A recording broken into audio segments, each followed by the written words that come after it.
Mes chers concitoyens, mes chers petits-enfants, comme chaque semaine, je vais faire avec vous un point sur la pandémie.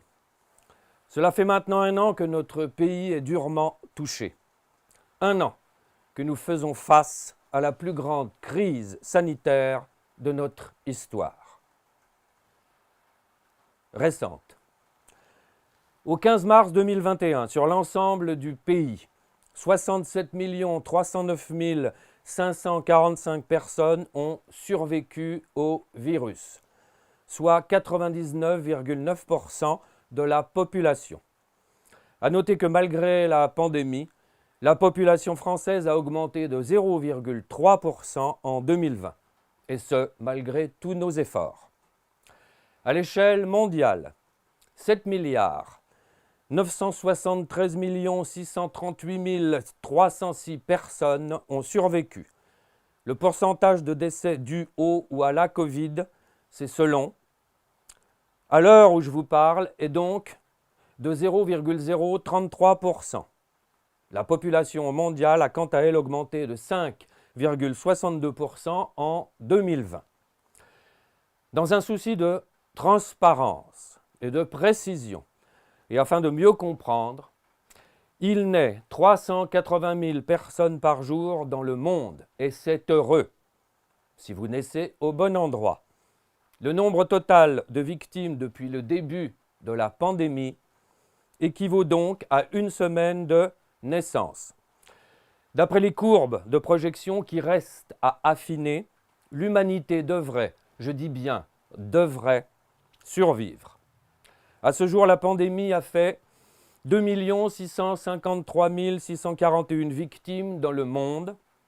À titre de comparaison, les affections respiratoires habituelles font 2 600 000 morts par an et la malaria environ 400 000. Mais, et je tiens à le signaler, de façon à être compris, il ne s'agit pas de virus. À titre de comparaison, le virus du sida, qui lui est un virus pour lequel aucun vaccin n'a encore malheureusement été trouvé, a tué depuis le début 32 millions de personnes. Il est vrai qu'il a touché en particulier des Noirs, des homosexuels, des prostituées et des drogués. Selon le président de la Banque mondiale, 100 millions de personnes supplémentaires vont entrer dans l'extrême pauvreté au niveau mondial en 2021, suite aux mesures prises pour faire face à cette crise sanitaire. 100 millions, en particulier des jeunes pauvres sans espoir. Nous n'avons pas encore de courbe de projection fiable concernant le nombre de victimes que cette extrême pauvreté va engendrer dans les mois et les années à venir. 1, 2, 5, 10 millions, on ne peut pas s'avancer. Mais soyez sûrs que nous manquerons de vous communiquer ces chiffres. Oui, il a fallu trancher entre le jeune pauvre et le vieux riche. Et croyez-moi, la décision n'a pas été simple à prendre. En temps dit normal, 6 millions d'enfants meurent encore de malnutrition et de manque de soins chaque année dans le monde. 1 enfant toutes les 5 secondes meurt dans le monde, quelle que soit la période de l'année. À titre de comparaison, un patient Covid entre en réanimation toutes les 12 minutes en Île-de-France depuis 2 jours. Pour se rendre compte de la gravité de la situation, pendant qu'un adulte entre se faire soigner à l'hôpital, 144 enfants meurent. Nous faisons, croyez-le, tout notre possible pour lutter contre ce fléau de la malnutrition qui, malheureusement, n'est pas un virus et donc contre lequel nous ne pouvons pas agir efficacement. Au niveau national maintenant, notre pays a été durement touché depuis le début de cette pandémie. Le nombre de victimes s'élève à ce jour à 90 445 personnes, dont la moyenne d'âge est de 81 ans. Tous sexes confondus, soit la moyenne de l'espérance de vie dans notre pays. C'est beaucoup trop. Je parle ici du nombre de victimes. À titre de comparaison et à l'échelle d'un pays, le conflit en Syrie a tué depuis ses débuts, malgré les différents couvre-feux, 388 652 personnes, dont 22 000 enfants. Mais il ne s'agit pas en Syrie, une fois de plus, de faire face à un virus. Nous ne pouvons donc pas intervenir efficacement et en coordination au niveau international. 22 000 enfants. C'est-à-dire l'équivalent d'une ville moyenne comme Beaune. J'en profite ici pour vous inviter, malgré le contexte et la terrible situation que nous vivons, à boire avec modération. Concernant la jeunesse, à titre de comparaison, à l'échelle de la France, les victimes de moins de 49 ans représentent 1,9% du total.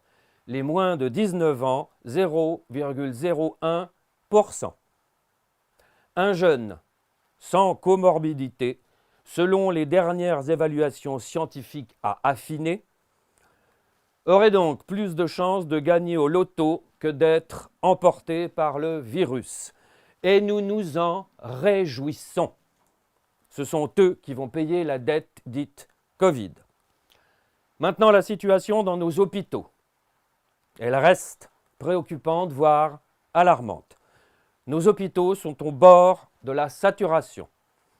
Sur les 15 dernières années, 69 000 lits ont été fermés, soit l'équivalent d'une ville comme Bourges, avec sa périphérie.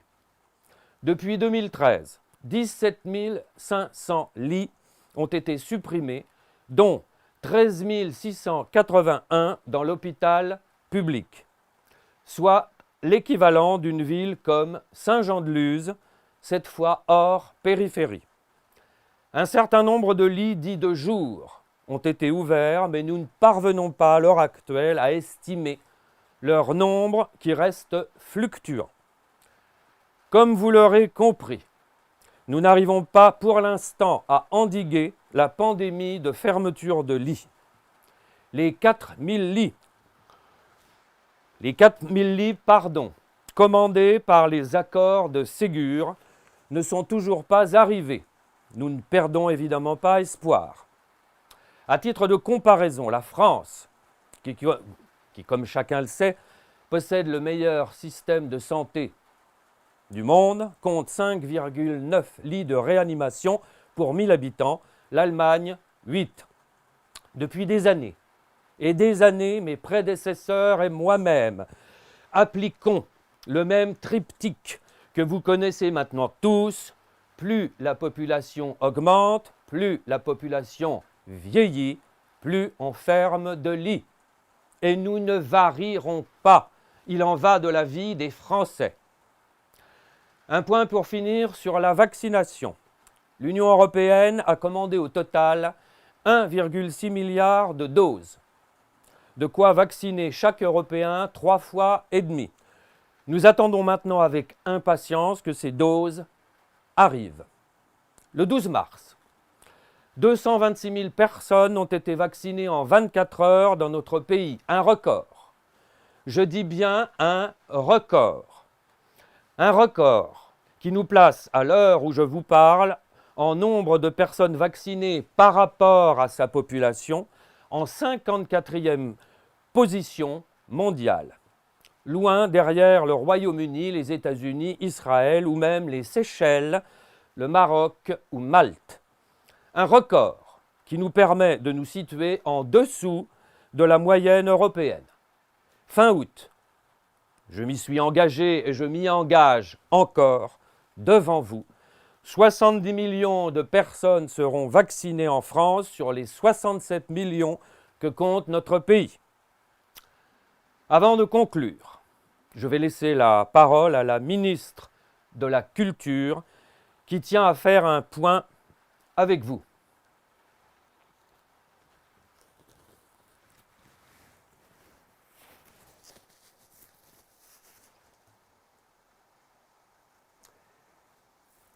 Merci pour ces éclaircissements. Et merci, à tous, à vous tous, mes chers compatriotes, pour votre docilité et votre obéissance aveugle. Les aides destinées à vous faire taire continueront autant que nécessaire. C'est ensemble que nous viendrons à bout de cette pandémie en suivant toujours le même triptyque que vous connaissez maintenant tous: émotion, infantilisation, culpabilisation. Je vous remercie de votre attention.